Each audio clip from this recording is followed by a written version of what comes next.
Today, it's Edwin's Monday evening property rant.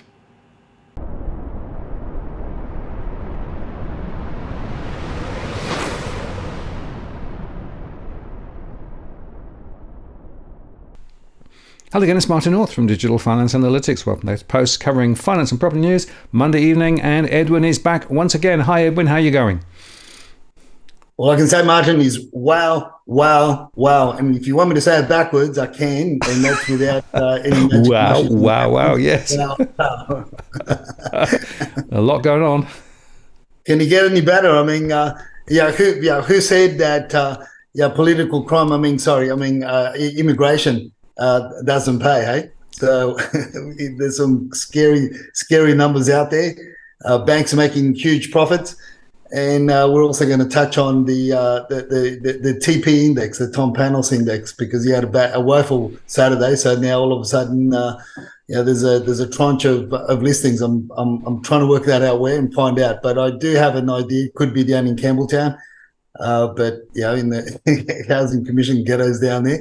But who knows? But a lot happening, Martin. A lot happening. Yeah, absolutely. And of course, the RBA lifted, as we suspected they might last week. And the inflation statistics were actually pretty concerning, not least because the true story was, of course, that it was services inflation, right, which is really the critical issue. And just on that, it is interesting just to look at the insurance and financial services shooting up, household services shooting up.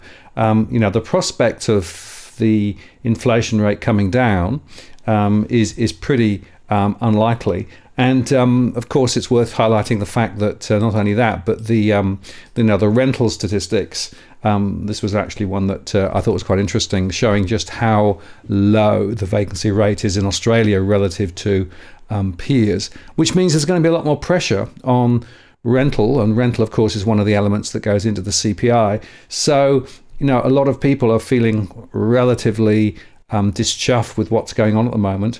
No surprise on that. And of course, there was an interesting article over the weekend, which was again showing that young Aussies really are saying, I can't afford to buy, can't afford a house, despite the fact that I've got a real decent wage. And we'll touch on that a bit later, because I made a post on that as well. And this is a really big deal. I mean, there are so many things going on.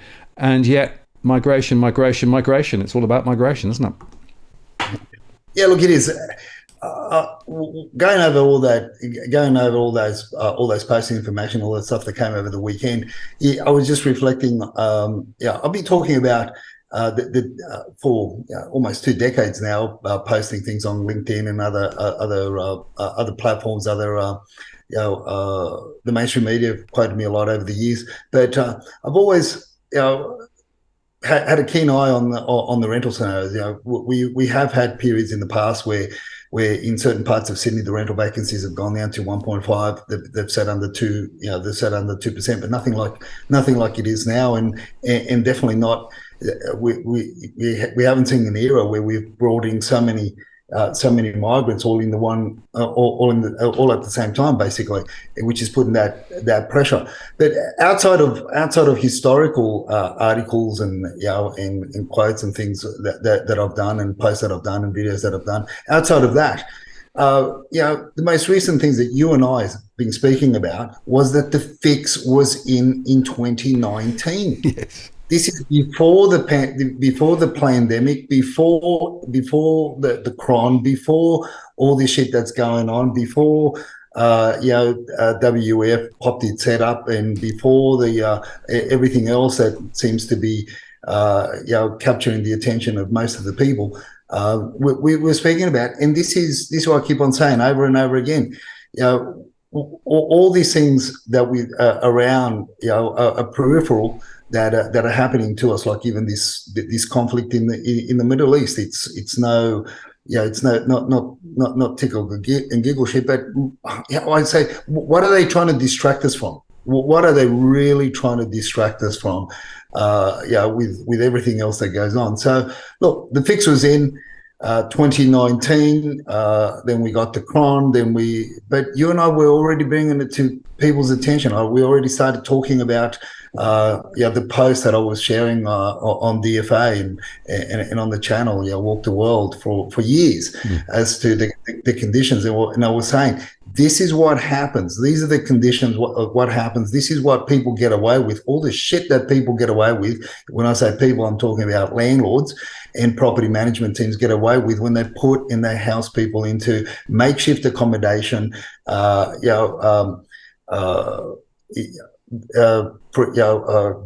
that have been turned into so-called granny flats and the like. But I've been doing it for a while, but it was well and truly in 2019, and here we are, Martin. I mean, here we are with everything that's been brought up now. Show me one subject matter that you and I haven't spoken about months ago, even years ago, that since 2019 that is playing out now, that we were warning the people and we were trying to educate the people and we were saying to them, watch this space. Things are only going to get better before they can get worse. Well, it is interesting, Edwin. I mean, I made some further updates to my models over the last couple of months. And the reason for that is that this migration bulge that's now come in, I mean, it's a huge migration bulge, 500,000 plus. What that is doing is actually it's definitely putting a floor under house prices, not uniformly. So I've updated my modelling to take account of that. And of course, the question now is, will they keep that tap wide open?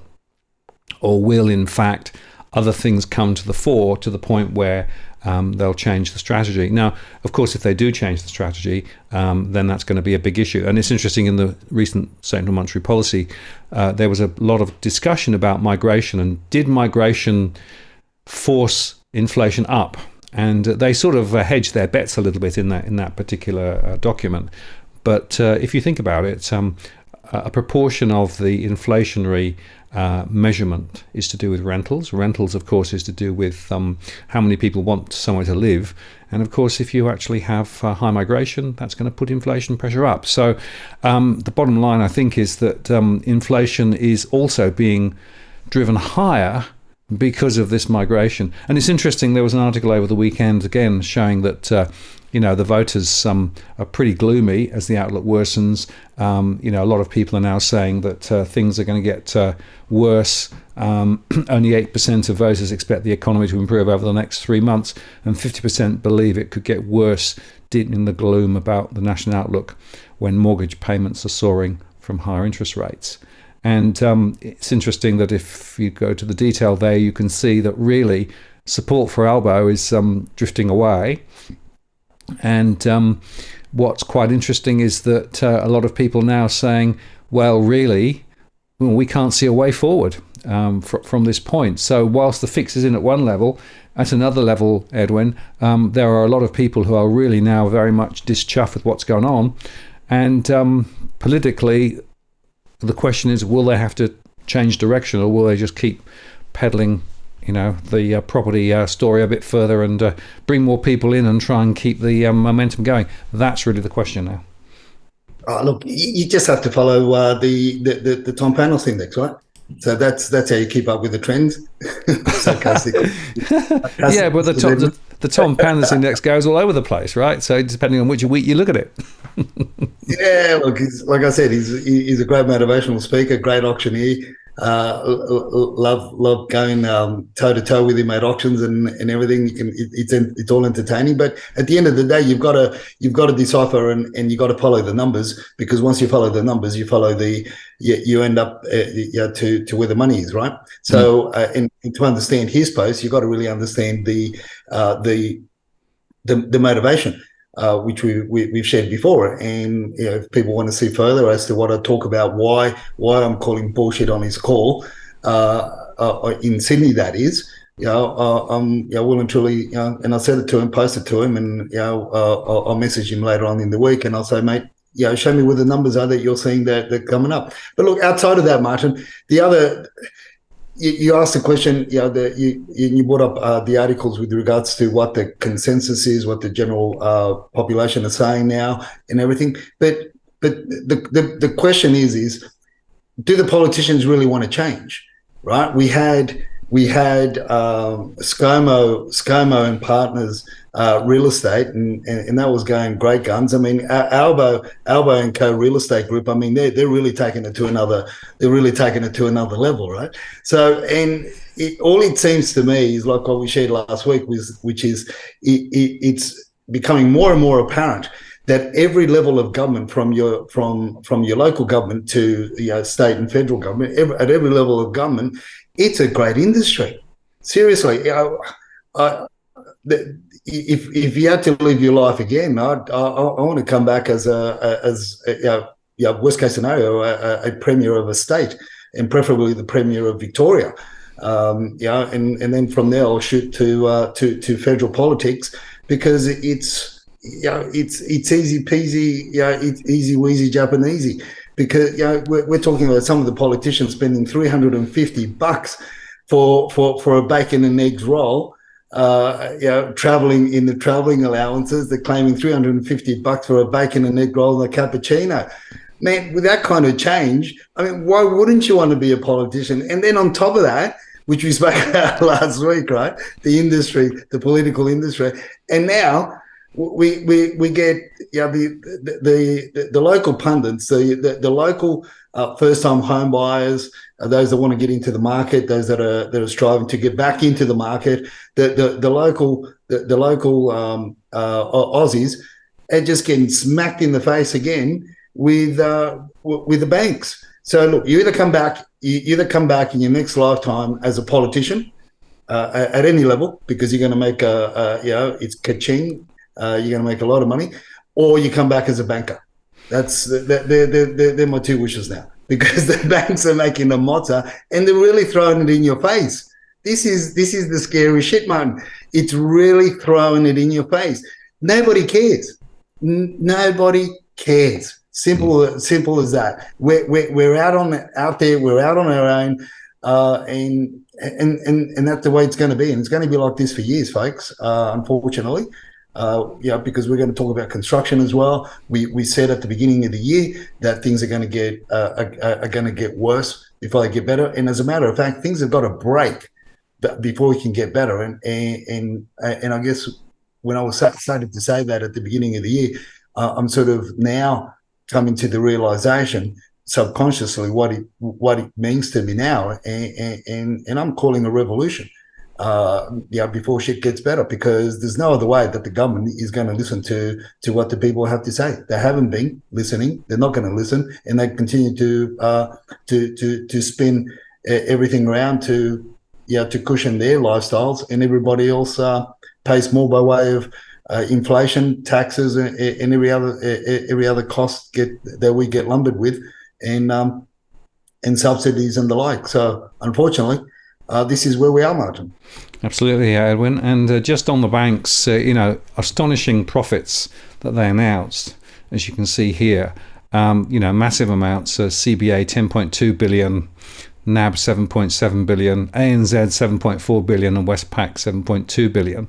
And what's interesting about that is that, of course, they benefited from the interest rate rises, helps their margins. Of course, they've also got this massive amount of money parked via the term funding facility at the RBA, and the RBA is now paying them more than 4.2% for money held at the bank.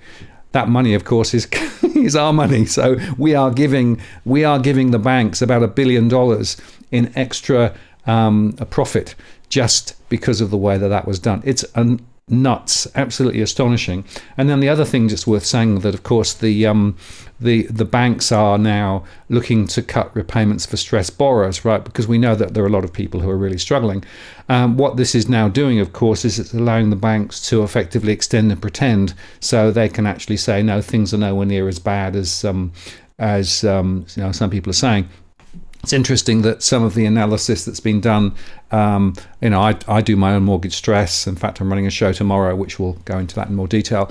Roy Morgan have come out with a very significantly increased number of borrowers in mortgage stress. And also from the ANU, they've also done some work too. So there's lots of data now showing that people are getting caught. But the banks are sort of wobbling this around and saying, well, if you're in difficulty, talk to us, we'll help. it's all about extend and pretend, Edwin, but it's not solving the fundamental issue. So you're right. Something has to break, and break substantially, before we actually can move on, unfortunately. Yeah, that's right. And in the meantime, the question is who's suffering, Martin? Who's suffering? The people that are suffering are the ones that are trying to get into the market. I mean, this is bad policy. This is bad calls by, as I said, by both parties, the libs and the labs at a state and the federal level. They can blame shift. They can do all they want. One blames the other.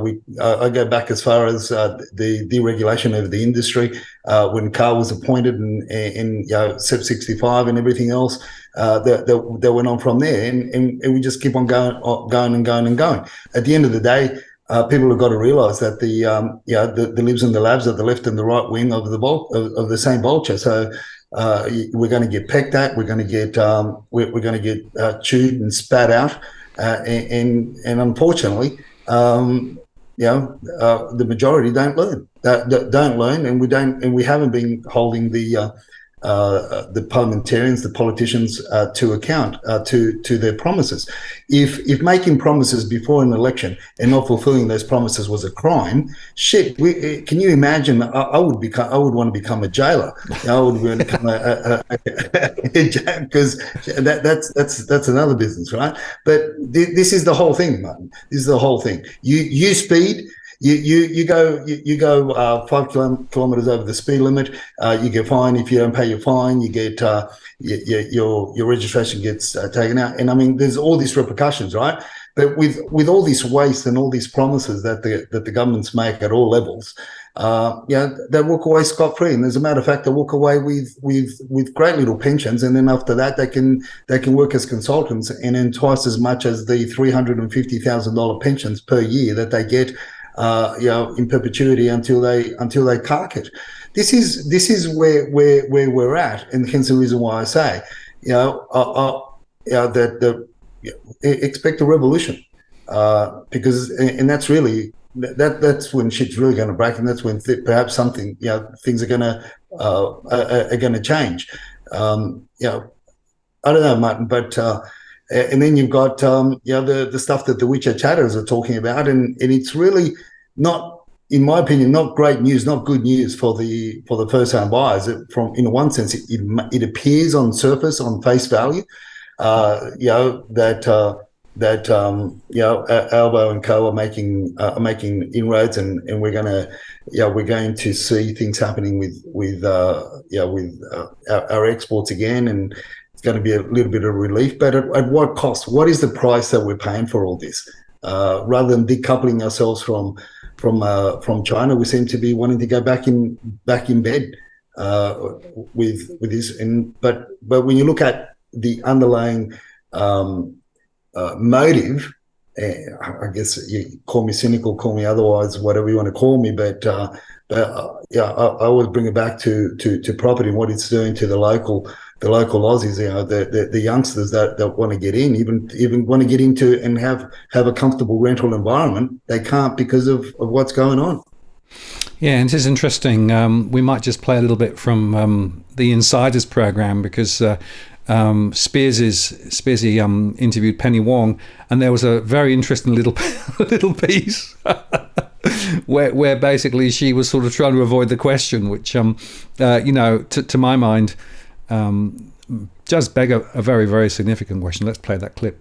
China and Australia, after the meeting, reaffirmed their support for the comprehensive strategic partnership between the two countries. Can you just clear this up for viewers? Are we strategic partners with China or strategic competitors? Now, come on, David, you're better than that. You know that a comprehensive strategic partnership was signed by, I think it was Tony Abbott. So this is a diplomatic term for a relationship. So, and you have a more sophisticated understanding of the relationship than to ask me a question like that. We know that there are areas where we can cooperate, and we should. We want to. There are areas where we disagree, and we should do so clearly and consistently and calmly. And we should continue to engage, because China is a consequential country in our region. So it matters for Australia's security, whether it's its economic security or national security more broadly, for us to engage. So there you go. So the question What's really going on, Edwin? What's really going on? Well, look. The mainland China is loving this a comprehensive strategic partnership, right? And they can see for what it is. Now, it's not only the mainland Chinese, the WeChat chatterers, but it's also the local chatterers collectively are saying the same thing, which you and I discussed a while ago. Last year, we were talking about different things when we were trying to sort of. Get back into bed when our government was trying to get back into bed with the CCP, and what we got was what we said back then was, and what the WeChat chatterers are saying again is, listen, the middle class got wiped out. Pretty much, the middle class got wiped out in mainland China, and the people that before the pandemic, the people that were the biggest consumers of what we're going to be sending over there, the lobsters, the seafood, the wine, the everything else, including iron ore. Obviously, the all those that enjoyed the fine dining and all the manufacturing that took possession of our ore and did something with it. Well, guess what? A lot of them got wiped out. So the mainland chatter it's a great position because, and remember what we said at the beginning of the year, Martin. We said that remember when China was pretty much opening up its doors for students, for tourists to travel abroad. Remember that? And we said back then that because things were so hot with regard to the rental market here, because things were so hot with regard to what was happening around with housing, predominantly the rental market, we said it needed a distraction in order for something to then Australia to say, oh wow, look at us, everything's okay now. We're going to welcome the tourists from China, because from the China's point of view, they're ready to go. They're ready to come. The tourists are ready to come, and you and I know, and we've spoken in detail based on what the WeChat chatters have told us. We know what happens when they come. We end up with this increase in ghost migrants, right? And our followers know what we mean by ghost migrants. So, and they're waiting. They are waiting, man. Now, this trip that Albo's taken over there, they know, both the mainland WeChat chatterers and the local chatterers, they know that the biggest consumers of these fine food, they got wiped out in the pandemic. So there's very little gain that we're going to have. But you know what? What does it really mean? It basically means, as I said, we're going to be giving them lobsters, we're going to be giving them vino, we're going to be giving iron ore. And what are they going to give us in return? They're going to give us university students, they're going to give us tourists, they're going to give us pretty much cheap labour, which is what I believe, what I feel, and what these governments have proven to really want is the cheap labour by way of these ghost migrants. And I'm calling it, that's my personal perspective. That's my, stain me, whatever you want to do. But that's how it plans out. This is what the WeChat chatterers are saying themselves. Hence the reason why they've been preparing for the second wave, because they knew back then when we spoke about why are the WeChat chatterers buying investment properties in Sydney, predominantly in the outer skirts, in areas where they didn't buy investment properties in the past. They seem to have been going out further afield, further out, even in some of the regional areas, even as far as Lithgow and also Gosford and the like, where they didn't venture before, because they knew this. They knew that sooner than later there was going to be look over here moment, and whilst we look over there and get distracted, whooshka, all of a sudden, our elbows is all smiles and the government's all smiles, and look at us, we're welcoming new tourists so that our hospitality industry can grow once again, our tourism industry can grow once again, and obviously, of course, there'll be more income into tertiary education bodies, and look how wonderful we are. But at the end of the day, what does it really represent? What does it mean? What are the WeChat chatterers looking for? Yeah, they'll pay they'll pay to do a bogus course in a bogus tertiary education and education body. They'll pay. They'll come as tourists and then disappear.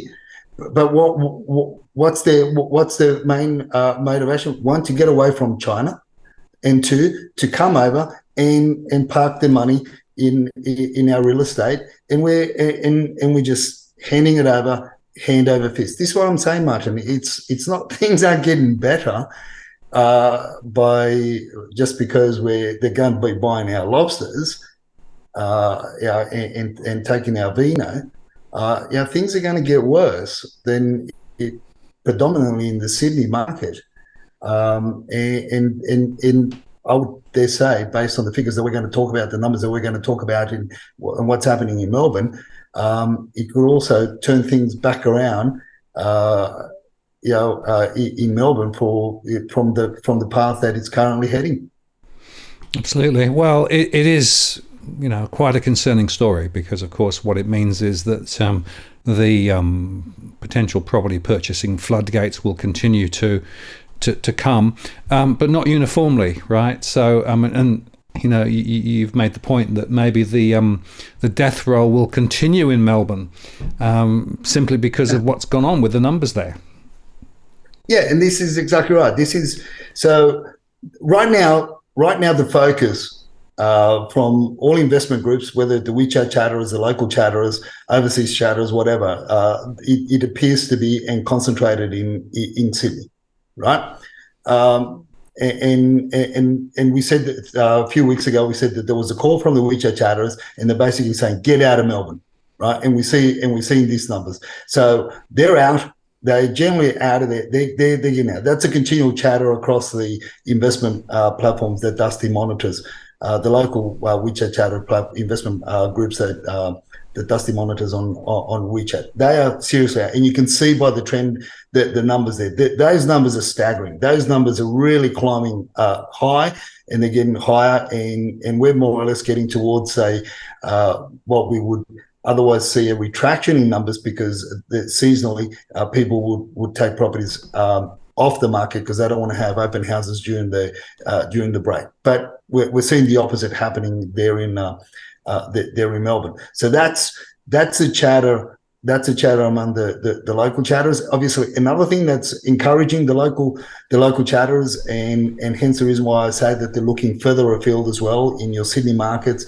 They're looking at your outskirts, your southwestern regions, your western regions, is because obviously I didn't send you the link or the snapshot of where Albo's made this.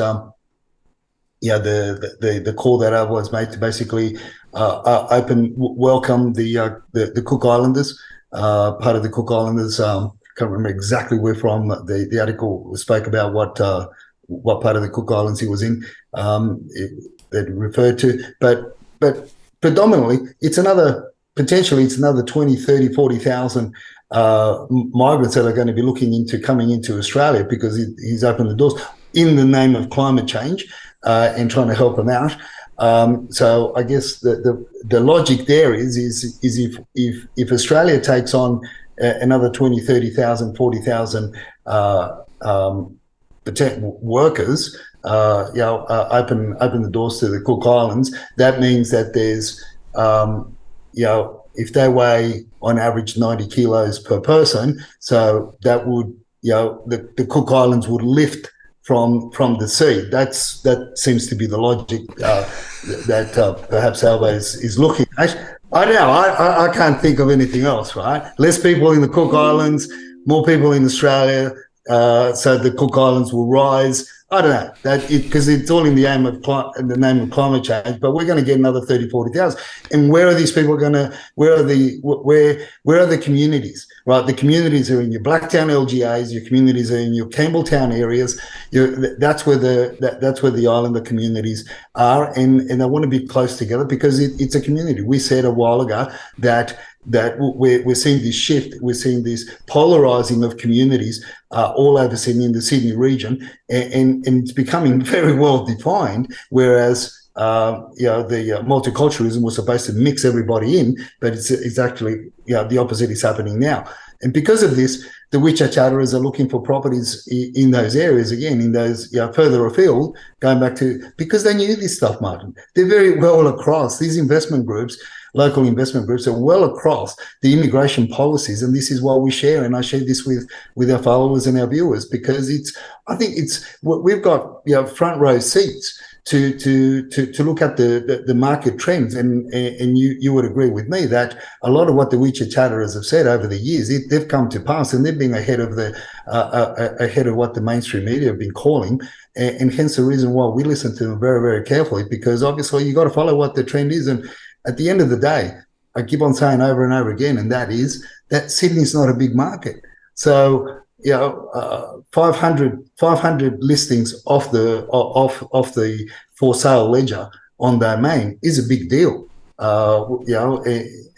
Likewise, when you've got 1,000 piling on like they have, over 2 weeks in Melbourne, it's a great. It's shit. What's happening here? Why? But it's going to take the mainstream media a few more weeks, perhaps another month or two, to realise what's really happening. But the WeChat chatterers are ahead of these calls. Yes, and just to be clear, I think the agreement was with one island, which has a population, I think, of 11,000. But the point is, it could be the first of a number of such agreements where effectively we increase the migration into Australia from that particular corner of the world. And guess what? A lot of those people would be prepared probably to work for lower wages than local Australians. So it's part of the same old. It's part of the same old fix. It's turned the dial up even further and bring more people in, but the consequences are pretty dramatic. And of course, already, the latest, as I said earlier on, I made a post on housing affordability over the weekend. CBA did some modelling, and they basically took the assumption that there were people who had two median incomes, so two average incomes, to buy an average property. And in Sydney, as well as many other areas, it wasn't possible. It was just, and in fact, I took that analysis further because, of course, they've made some massive assumptions in terms of the average household income, which is in reality a lot lower than the one that they've used in their modelling. So housing affordability stinks is very much my take on what's going on at the moment, and nothing that we've discussed so far will do anything other than make housing affordability even worse. And in fact, even the HIA made the point that the rise in the cash rate was hitting the new homes market. Not surprising, because of course a lot of people are trying to get into the market and are looking at some of the new homeland packages, etc., etc. So it's really a mess. And the point I think we've got to come back to is that the story here is a deliberate set of policies. This isn't an accident. This is actually policy.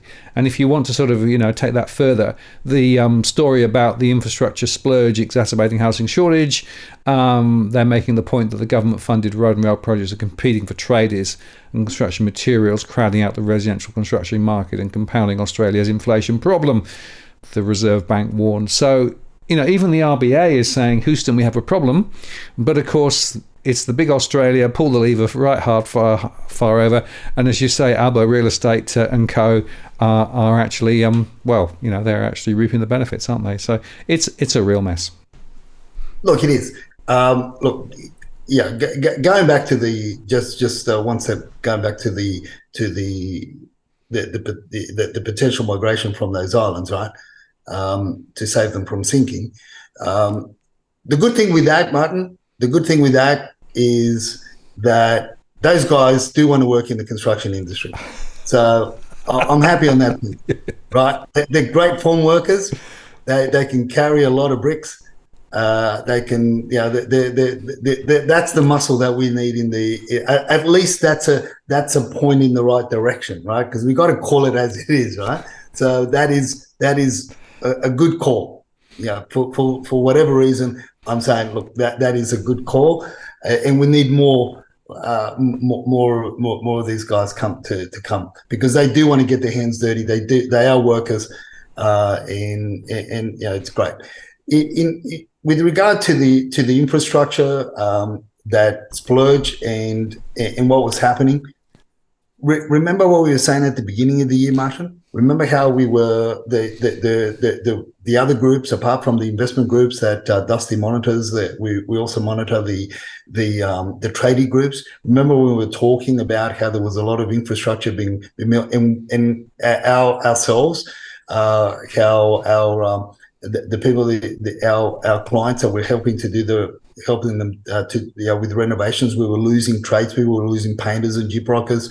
And things got delayed a bit, and it's only now that the mainstream media are talking about again what the WeChat chatters were already telling us and showing us. And this is why I made that call at the beginning of the year.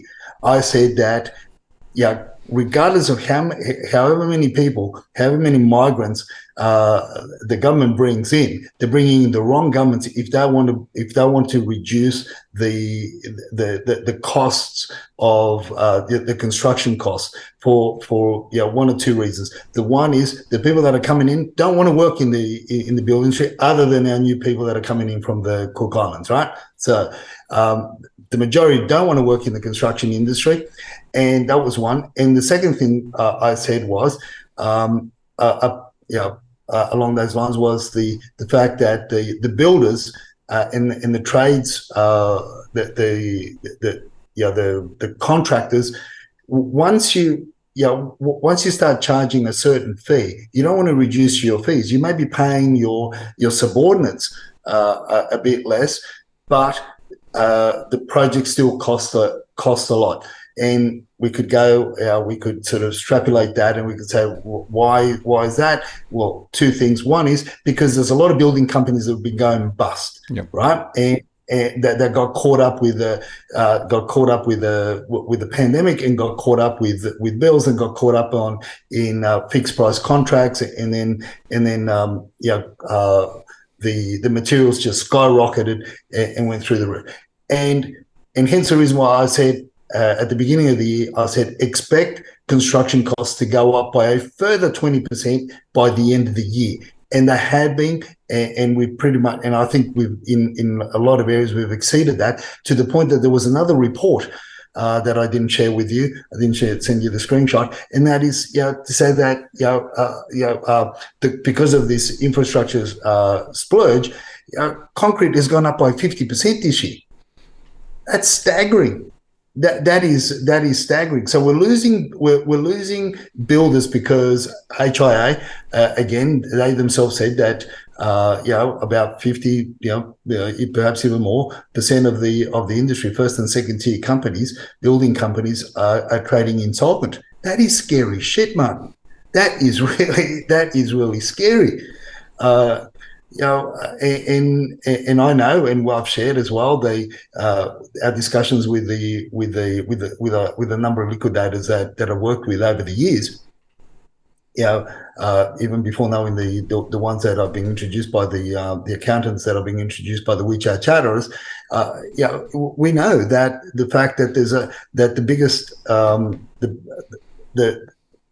the group that's chasing the biggest amount of money across all the trades companies and building companies and everything is the ATO, and they need to reel in a lot of this revenue that's out there that they want to bring in. Why? Because of this, obviously, this infrastructure splurge that we've got. Somebody's got to pay for the infrastructure, regardless of the fact that state and federal have pulled back a lot of infrastructure spend. So we're in a mess. We are really, really in a mess. In some parts, you could say we're in a quagmire, and we just don't know how to get out of it. And I don't think the government knows, other than trying to pay themselves more money. And they think that by paying themselves more money, they're going to come up with better ideas than the bullshit that they've come up with in the last 2.5 decades. I don't know if that's going to, they think that that's going to fix the problem. If they pay themselves more, they might come up with some better ideas, Martin. I don't know, but it's really confusing what's going on out there. what they tell us they're doing as to why they're doing it, but it's counterproductive to with the end results. They're not there, but they keep on doing the same shit over and over and over again, expecting things get better tomorrow. I mean, it's crazy stuff.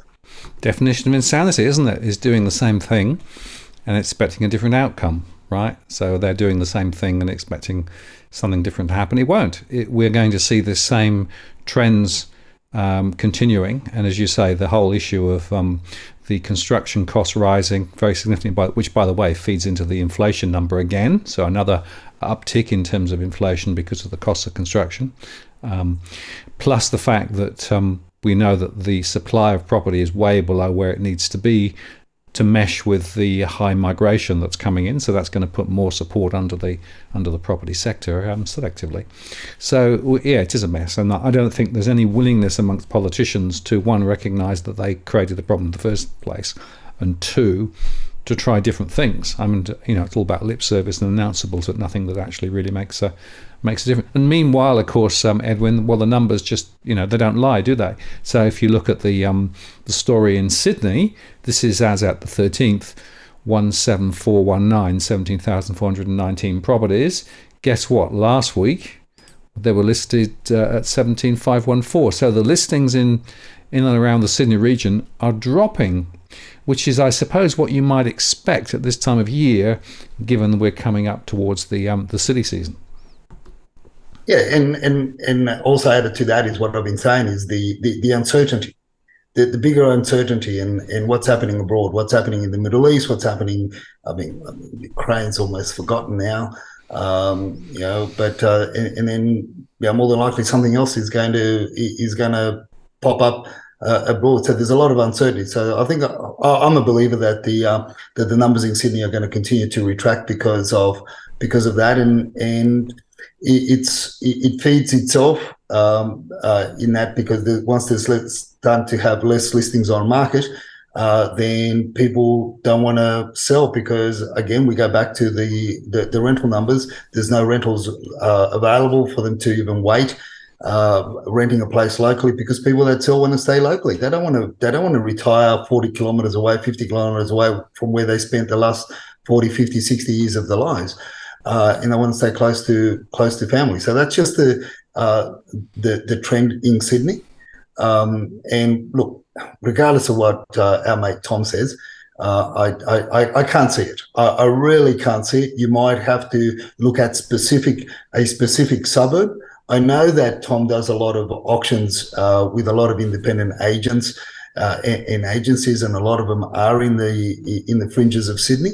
I know that. So it could be just having a go at that, but also the other thing is when you've got when you've got the high expectations of vendors as well, and in that, as I said in another post, replying to Tom, as I said, we've really got a Mexican standoff. So we've got agents that are desperate to get listings, so they'll tell the owner they'll get them $1 million when the house is only worth 900, but they'll tell them they'll get them $1 million. And when it comes day of the auction, they get offers around 880 to 910. Obviously, the vendor's not going to take it, because they say, "Shit, man, what you told me was worth 900." So we've got this Mexican standoff.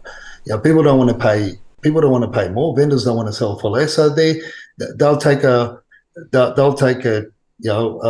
pull their head back in the shell, because we're getting closer to the seasonal retraction anyway. But I think people are taking it a bit earlier in Sydney. Yeah, but as you say, in Sydney now, if you compare that with Melbourne, and we briefly showed the numbers, but let's look at them in slightly more detail, because the Melbourne story is, well, ridiculously different, right? So on the 30th of October, it was 25,499. Jump forward to the 6th, it was 26,142, and if you jump forward to the 13th, it's 26,541. So Melbourne is going in the opposite direction to Sydney in spades. Yeah, look, it is. And the other interesting thing there, Martin, is the 1,000 extra listings on market that we're noticing coming into staying on the Melbourne numbers. The predominantly are houses. So apartments haven't really moved. It's really the houses that are really creeping up, and on top of that, we've also started looking at the land for sale. So and it all goes back to the government policies. It all goes back to the minimum standards that they have to meet now. I mean, they're still they've got another month or so to run before the VCAT start taking the property managers to task. So we've got all these issues there, and then the call was 3-4 weeks ago from the WeChat chatterers here in Sydney, from the local chatterers, predominantly here in Sydney, saying get out of Melbourne. And this is where we see this huge numbers pile in over the last few weeks in Melbourne. It's going to be it's a watch this space moment as to what's happening in Melbourne. And this is where but you never know, Martin. You never know. Look, all he needs now is for the current Premier of Victoria to get on a plane and go and have a meeting with head office over in China, and say, hey, listen, we need more people. You need to persuade more people to come to Melbourne. I think that's the only way that the Melbourne property market can be saved. Because if this trend continues into it's almost the beginning of the locomotive taking up speed in the last ramp before the bridge that's a little bit wobbly, right? So I don't know. I'm just watch this space. Absolutely. And just looking at the auctions, so these are the stats for the 18th of November, looking ahead, and the 11th of November.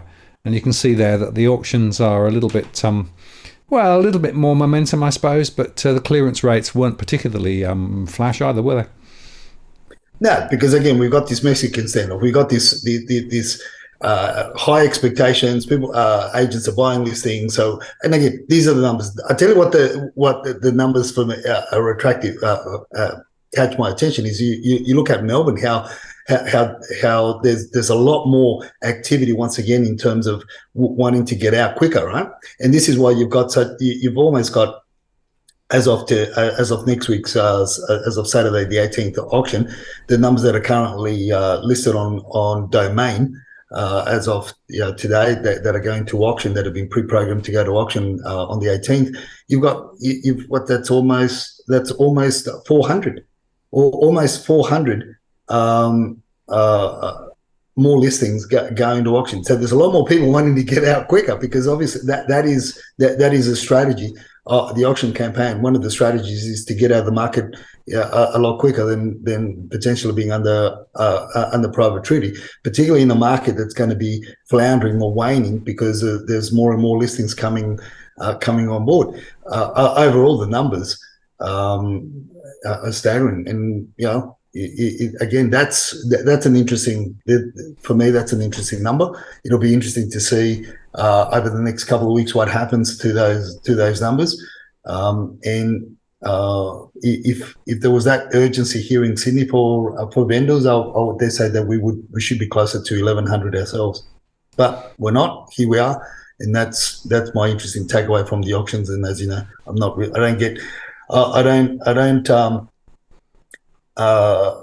hang my hat on the one indicator as to to check what the property market is doing in Sydney across the board, like many others do.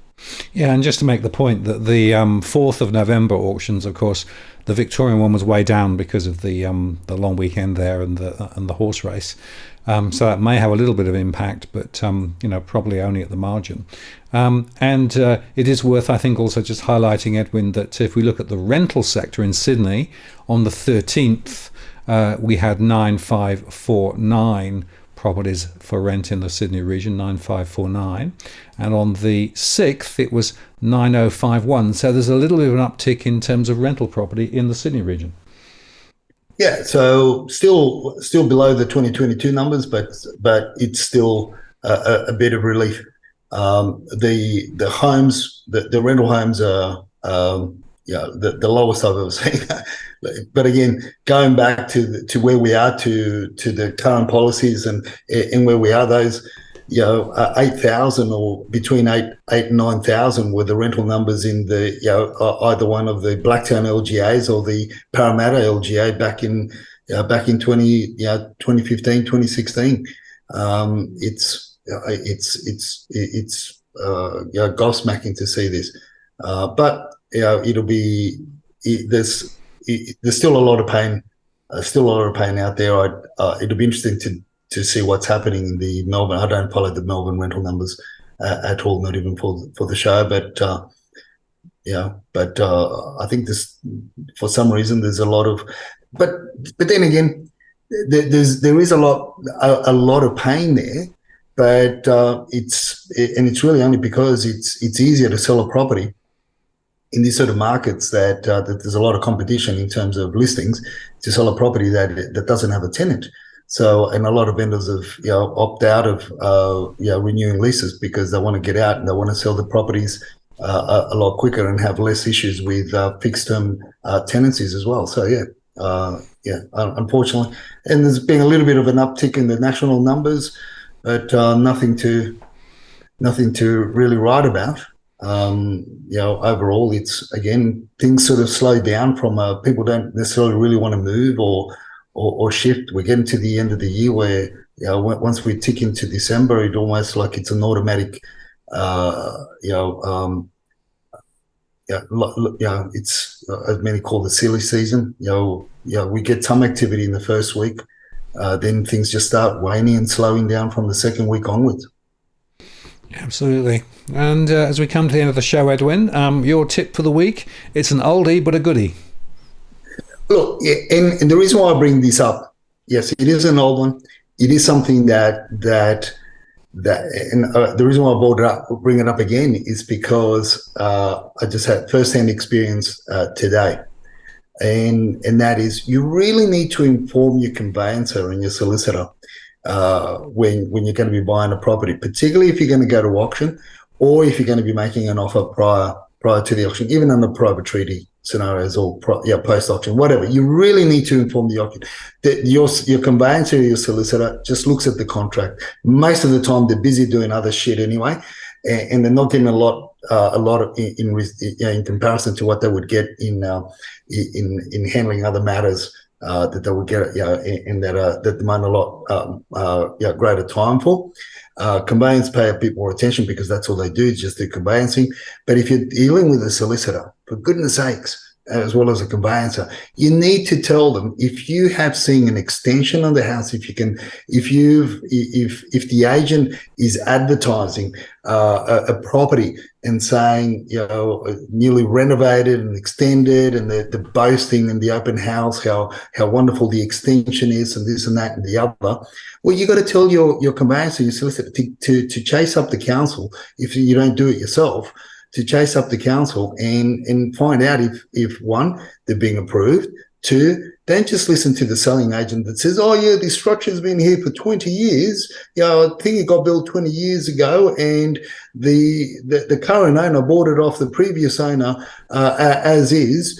And you can see it's still standing, still pretty good.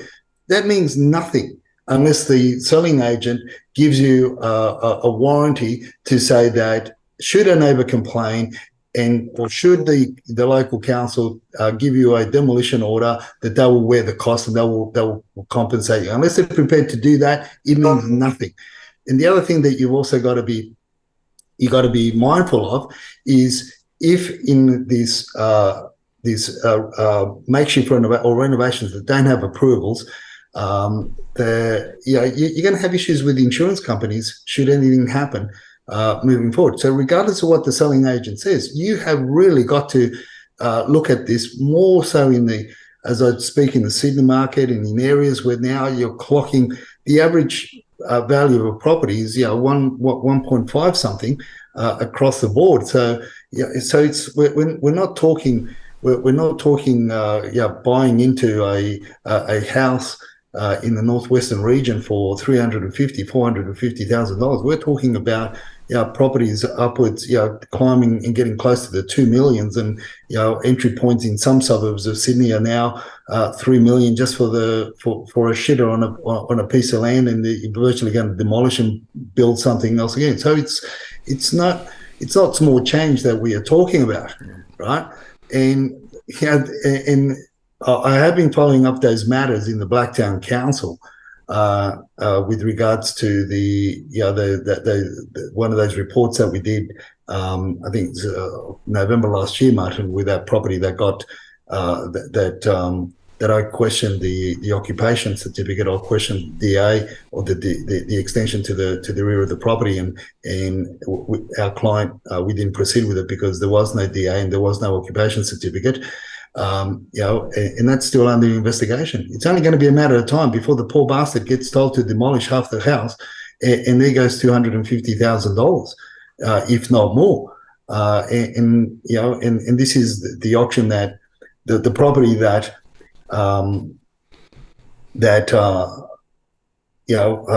ran at 1.2 million in Blacktown. And I interviewed, if you recall, I had a small chat with the underbidder, and I asked him the questions if his conveyancer or solicitor had informed him that half the house didn't have an occupation certificate, and he said no.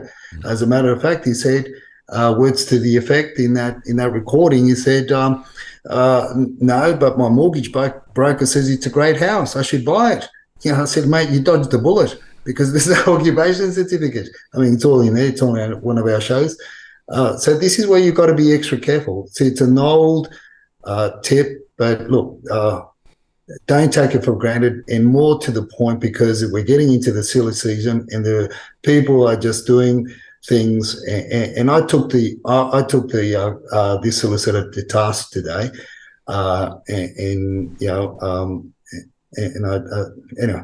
without going into too much detail, it was embarrassing for him. But look, it's going to save you a lot of time. It's going to save you a lot of money and a lot of grief in the future. Spot on. And just to underscore, you can't take what the vendor's survey says as gospel, and you need to do your own due diligence. And specifically, as you say, if there's any evidence of extensions and things, then you need to work out whether in fact that extension is valid, whether it's got the right certification for occupation and it's got the right approvals. Because as you say, if you don't have those things, you can end up repenting at your leisure, to put it very politely, or you basically get a demolition order or whatever it is, or you have to go through a process to try and get it approved retrospectively, all of which is costing time, money, and grief. And unfortunately, I see it again and again, where people just take on trust what they're told. The conveyancer does the absolute minimum, but if you read the small print as to what they actually do and what they don't do, unless you specifically push on this point, they will say, well, it's not within our brief, so why would we look at it? So it's really important just to make sure that you do ask those critical questions. And by the way, also, survey, electric testing, gas testing, all of those things. Those are elements that you should be doing if you're going to be spending a significant amount of money on a property, because if any of those go pear-shaped, you can suddenly find that the value of your property has dropped dramatically. Look, definitely. Anyway, we'll see what happens moving forward to next week, Martin. It's getting scarier, exciting. It's not boring, is it, Edwin? It's not boring. No. The last thing you can say about it is certainly not boring. So there's always plenty to talk about. I look forward to picking up that with you next week, and I'm sure there'll be some more missives from Albo estate agents and all of the other things, because that's where yeah, exactly. Well, that's where obviously all the growth is going to come from. Thanks very much. I look forward to catching up with next week, Edwin. See you later. All the best. Cheers. Bye-bye.